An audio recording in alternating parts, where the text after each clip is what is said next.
নমস্কার ভিউয়ার্স, নন্দী কিষান ইউটিউব চ্যানেলে সবাইকে স্বাগতম জানাই।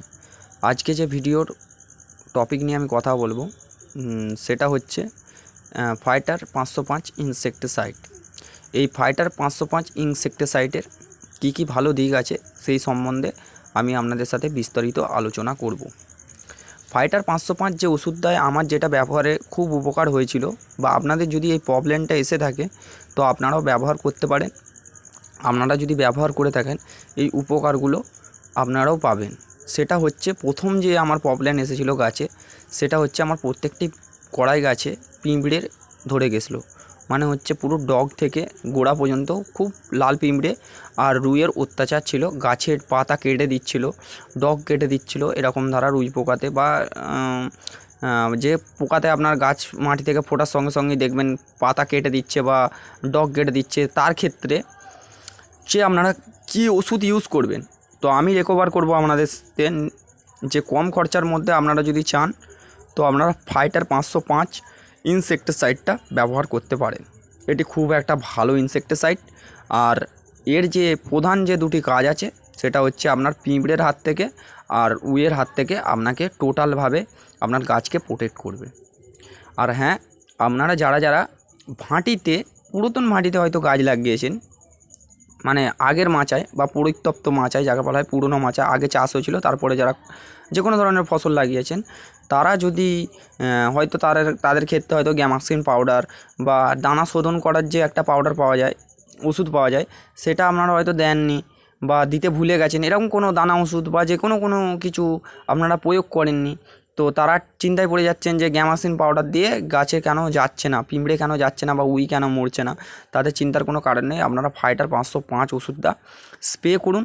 আর এই ওষুধটা স্প্রে করার সময় আপনারা 16 লিটার জলে আপনারা 15 ml বা 16 ml ওষুধ আপনারা প্রয়োগ করতে পারেন। পার লিটার জলে আপনার 1 ml করে ওষুধ প্রয়োজন, আর 1 ml করে ওষুধ লাগে, যেটা আমাকে ওষুধের দোকান থেকে বলে দিয়েছে। আর এই যে আমি যে ভিডিওতে দেখতে পাচ্ছেন যে ওষুধের যে ছবিটা দেওয়া আছে, এই যে ছোটো ফাইলটা, এটার দাম পড়বে আপনার বাজার সাপেক্ষ ওই 50 টাকার মতো আপনার পড়বে।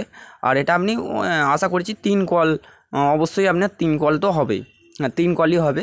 তো আপনারা 1 কল দিলেই আশা করছি কাজ মিটে যাবে। আর হ্যাঁ, ফাইটার যে ইনসেক্টিসাইডটা আছে, ফাইটার 505 যে ইনসেক্টিসাইডটা, সেটা শুধু লাল আপনার রুই পোকা বা পিঁপড়ের জন্য নয়, এটা আরও দুটো ভালো দিক আছে। যেটা হচ্ছে আপনার লাল পোকার হাত থেকে বাঁচাবে।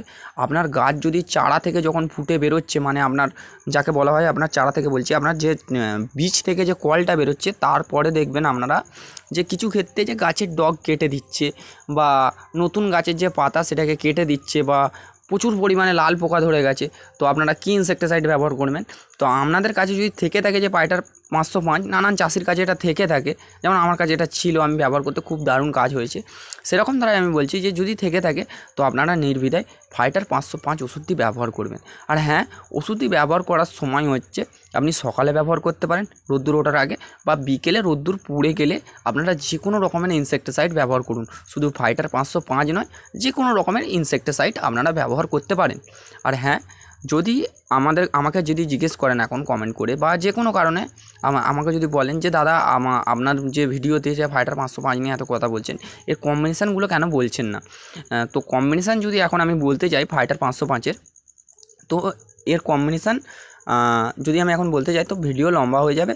আর আমি কোনো ওষুধ কোম্পানির রিভিউ করছি না, আমি এটা সম্পূর্ণ নিজের আগে প্রয়োগ করে দেখেছি যে এর কাজ কেমন হচ্ছে, তারপরেই আপনাদের সামনে এটা শেয়ার করছি। যদি এর কাজ যদি খারাপ হতো তো আমি সেটাও বলে দিতাম আপনাদেরকে যে এর কাজ ভালো হয়নি, ফাইটার 505-এ রুই পোকা, পিঁপড়ে যাচ্ছে না বা লাল মাছি যাচ্ছে না, তো আপনারা ব্যবহার করবেন না, অন্য ইনসেক্টিসাইড ব্যবহার করুন, এরকম আমি বলতাম। কিন্তু না, আমার এটা খুব দারুণ কাজ হয়েছে। আর ফাইটার 505 ওষুধটা শুধু আপনার কড়াই গাছের জন্য নয়, যে কোনো লতানো ফসলে আপনি ব্যবহার করতে পারেন। হ্যাঁ, কিন্তু ব্যবহার করার সময় আপনাকে ধ্যান দিতে হবে। যদি আপনার হাফ ড্রাম জল লাগে তো অবশ্যই আপনাকে 7 ml ইউজ করতে হবে 8 লিটার জলে।